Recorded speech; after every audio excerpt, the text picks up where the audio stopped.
Hello everyone, my name is Maria Cha and I'm here today to present you with my rough draft of my patterns presentation.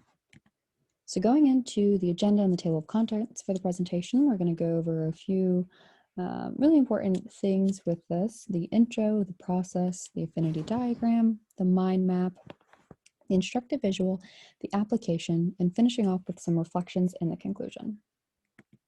Starting off strong, to introduce and define the concept of whole system collaboration and change. There's a quote from Dr. Katie that had said, "Whole system collaboration and change is based on two powerful premises, one being high involvement and systematic approach to improvement." And with this, I think it's really important to note that it's a very simplistic answer, but what does that mean? In a very simplistic way, it is, influencing each other, they're connected in a way, but really trying to define that in a real-time approach is, do your best when you're thinking about how to collaborate in an effective way. You have to be involved, you have to be dedicated, and you have to really strive for the improvement. Um, and with this presentation, I think that there's unique discovery in between, my findings and somebody else's finding. And so taking you through this presentation with what I found is important to help foster the growth and understand the principles for, facilitating events, not only in, our personal lives, but our professional career as well. Moving forward with the process and introducing the collaborative change methods, I think that all of these um, provide a good balance of diversity, and they provide insight to a lot of areas to help the complexity of situations. So with all of these change methods, I think they're very different, but they overlap in a lot of ways. And something that I noted not only in the reading, but observing after residency is some of these practices are in our everyday lives and we just don't know it. We didn't know that there was research behind it, or that they even had titles or terms.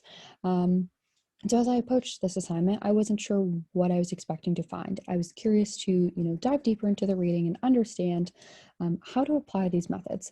And especially after residency, going through the World Cafe, the open space, the collaborative art, and the appreciative inquiry, it really clicked to understand how to apply these and the steps needed to take to kind of discover the activities and how they work with a cohort was, really fascinating. And with this assignment, the steps that I took, it was kind of just, breaking it down to the basics, reading the material, trying to organize myself, not using a chaotic approach, and having material everywhere, just keeping it very simplistic, direct, and to the point.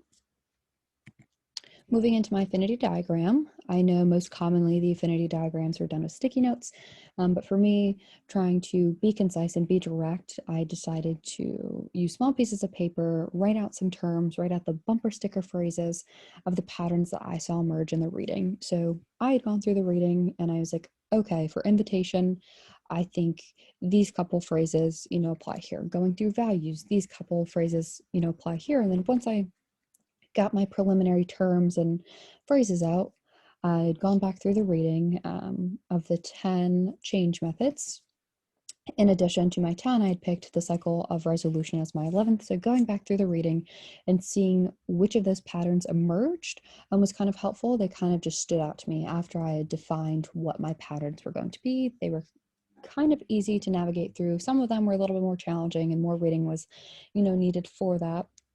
But it seemed as though it all came kind of naturally. So with that, I think that worked really well for me. I did try the sticky note approach and it didn't work so well. But in the future, changing this process, I think I would approach it, more open-mindedly, not get bogged down with the amount of material we're reading, but, really read with purpose and, try to hone in those key concepts and terms that I really need. Moving into the mind map. The mind map and the affinity diagram do go hand in hand with each other, but there is a distinct difference. The mind map is to help foster a specific kind of learning style, which helps unlock the potential and enhance the performance, whereas the affinity diagram, it's more of an outline. It takes the ideas you have and separates them into groups. And with that, I think that it helped the patterns emerge more naturally. But as far as my mind map, I'm a pen and paper kind of girl, so writing this down on paper did help.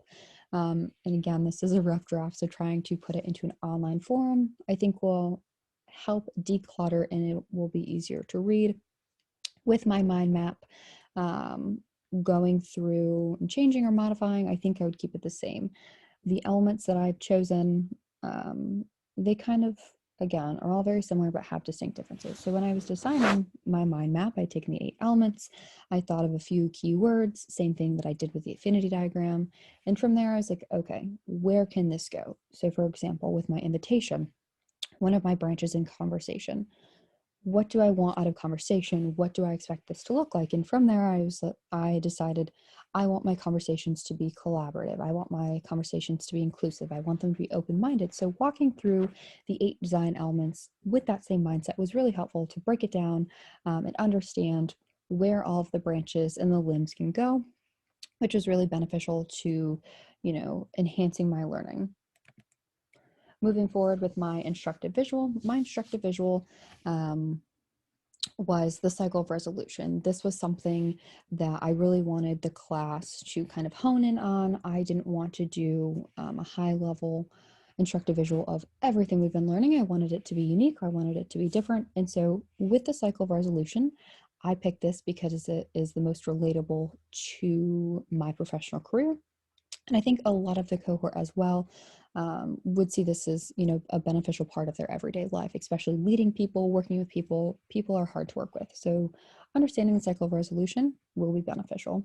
The cycle of resolution does have 7 steps, but to keep my instructive visual decluttered and, simplified as possible, I had broken it down into 4 steps. So we've got a circle, as you can see with the arrows kind of walking you through. Step 1 is in the right-hand corner. It is the attitude of resolution. From there, it goes to the preliminary vision, which then follows into the joint vision and the end result of resolution.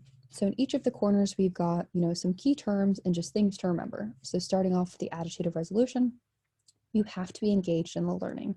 You have to think about the long-term effects, and you have to think about the sustainability of what you're trying to problem solve for, which then moves into the preliminary vision.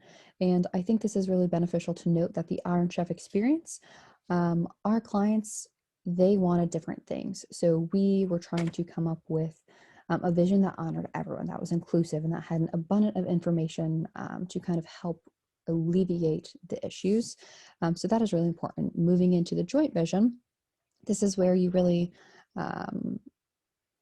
you hone in on the effectiveness of it. You have to be mindful of the time and the values that you are trying to pursue. And then again, it's also important to note the concerns. So once you've got your joint vision, you have to acknowledge the concerns to be able to alleviate them and then move into the resolution cycle, which again, everyone is in agreement. There's action plan, there's committing to that.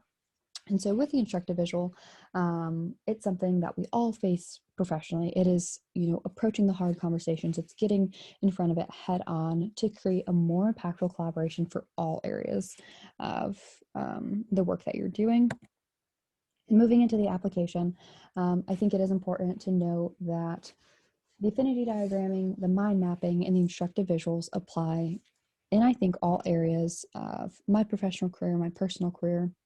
They're different tools that you can use. And as a leader, as a mentor, as an educator, as a student even, everyone has a different learning style. So again, you could really appreciate the instructive visuals if you're a visual learner. You could appreciate the affinity diagramming and the mind mapping if you're more of the reader or the writer. But all of these do create an efficient, effective, and fair way of thinking. And so that visual is in there to kind of help supplement the point that we're trying to make. And with these, and even in the Iron Chef experience, it created mass collaboration, and all 3 were utilized. But if you focus in on one, it's also really important to, make sure that it's effective and it's relatable and it's getting the information out that you need. And so with those tools, I think they can be used in any kind of setting. Moving into the conclusions, overall, I had emerged a lot with this. The learning process is definitely going to continue. It's not something that was discouraging, but it was a lot to take in. And with this assignment, my intentions were to try to make the best out of what I've got. Reading with purpose and learning with purpose was really important. And so again, in the beginning, sitting down to understand, a very simplistic way of thinking and understanding the things that were required really helped me create a timeline, given things do change, and it was something that was ever changing, was something that was beneficial because, again, those are challenges that you face in any project in any area of your life. So from that, I learned with residency, focusing on those 4 collaborative change methods, that seeing the real-time experience did help, more patterns emerge, especially in my mind map. After residency, I was able to look at my mind map a little differently and add some more key terms and things like that. And it's something that I applied to my learning. The OD library is, it is ending, but it is never ending. There's so much content to review and understand. And so there's an appreciation for that. As far as how I'm different, I think that I have a better understanding of the 11 collaborative change methods, and I understand how to use them in my professional life. So overall, I think that it was a really good experience going through this and learning and, collaborating with others in the cohort to see what direction they took versus what I took, and kind of intertwining our learning together to create an effective patterns presentation. Thank you.